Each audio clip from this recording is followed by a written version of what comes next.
Assalamualaikum warahmatullahi wabarakatuh. Saudara-saudaraku sebangsa dan setanah air yang kami banggakan, menghadapi para Khatib Dobolowi dan Mukibin Pekok, ada nasihat menarik dari Gus Baha untuk tidak gampang percaya terhadap mereka. Dan ini mari kita dengar bersama. Jadi intinya itu ya ditakon, apa betul engkau mengutus Abu Hurairah untuk memaklumatkan itu? Lalu intinya jadi natijah, berita apapun dibawa orang sikoh pun, orang soleh pun harus dikonfirmasi. Karena ini mencatut nama orang suci, yaitu Rasulullah Sallallahu Alaihi Wasallam. Lawang soleh itu anggar ono kabar apik ya wae. Bahkan terhadap berita yang dibawa oleh orang baik pun kita harus memverifikasi.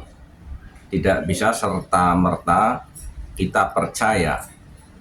Terkait dengan diskursus nasab klan Ba'alwi, ada seorang Kabid Sakron menulis kitab menyambungkan leluhurnya kepada Sayyid Ahmad bin Isa. Sementara Kiai Haji Imaduddin Utsman melalui tesisnya membatalkan klaim mereka, bahkan qat'i syar'an. Lalu bagaimana penyikapan kita terhadap dua persoalan ini? Tentunya kita harus melacak apakah berita yang dibawa oleh Sakron itu memiliki kebenaran dengan dalil-dalil dan indikasi-indikasi, ataukah tesis Kiai Haji Imaduddin Utsman yang membatalkan mereka. Salah satu ciri kebenaran adalah mustamirratan abadan, bisa terkoneksitas dengan ilmu-ilmu yang lain, dan kebenaran ini akan menggelinding terus tanpa bisa dibendung oleh kekuasaan sekalipun. Tesis Kiai Haji Imaduddin Utsman yang membatalkan nasab Ba'alwi sebagai keturunan baginda Nabi Muhammad SAW terkoneksitas juga dengan ilmu DNA yang mengatakan bahwa haplogrup para klan Ba'alawi ini, jangankan sebagai keturunan Nabi Muhammad SAW, bahkan sebagai orang Arab pun bukan. Dari sisi kesejarahan, mereka tidak terbukti ada teks atau catatan-catatan yang membuktikan bahwa Ubaid adalah putra Sayyid Ahmad. Bahkan di Indonesia, kesejarahan para kabaib dibawa oleh Belanda dijadikan antek-anteknya di dalam melanggengkan kekuasaan penjajahannya di bumi pertiwi. Dari sisi filologi, mereka batal, tidak memiliki bukti apapun. Lalu apakah kita masih mau mempercayai terhadap para Kabid Dobolowi? Tentunya akal sehat kita akan menolak. Kita akan menerima sebuah kebenaran sesuai dengan basic keilmuan, dan nasihat ini juga sesuai dengan apa yang diamanatkan oleh Hadratus Syekh Kiai Haji Hasyim Asy'ari di dalam Qanun Asasi di Jam'iyati Nahdlatul Ulama.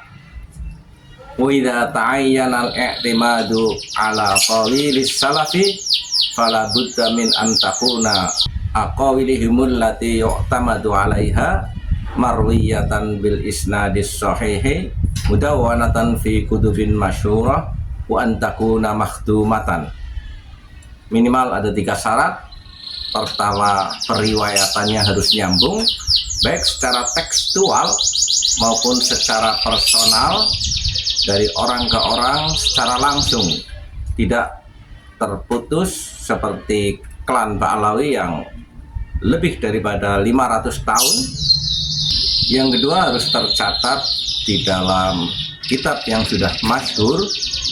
Yang ketiga adalah harus terperinci mana qaul yang lebih arjah mana kaul yang memiliki ilalul ahkam atau latar belakang yang lebih logik, dan seterusnya. Jadi saat sekarang kita harus lebih dewasa untuk tidak lagi mempercayai apapun yang diucapkan oleh para Habib Dobolowi. Hal ini berimplikasi karena dengan mempercayai para Habib Dobolowi itu, yang pertama ada sifat inferioritas atau merasa rendah diri kaum pribumi terhadap para keturunan imigran. Yang kedua, mereka mengajarkan rasisme di Indonesia dengan menciptakan struktur sosial baru, menciptakan mukibin-mukibin yang taklid buta kepada para Habib Dobolowi. Lebih parah lagi, para mukibin membuat gap tersendiri, membela klan Ba'alawi lalu memusuhi pribumi.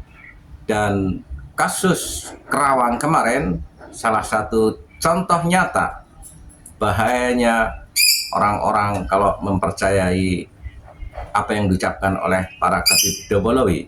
Bersiaplah. Walafu minkum. Wassalamualaikum warahmatullahi wabarakatuh.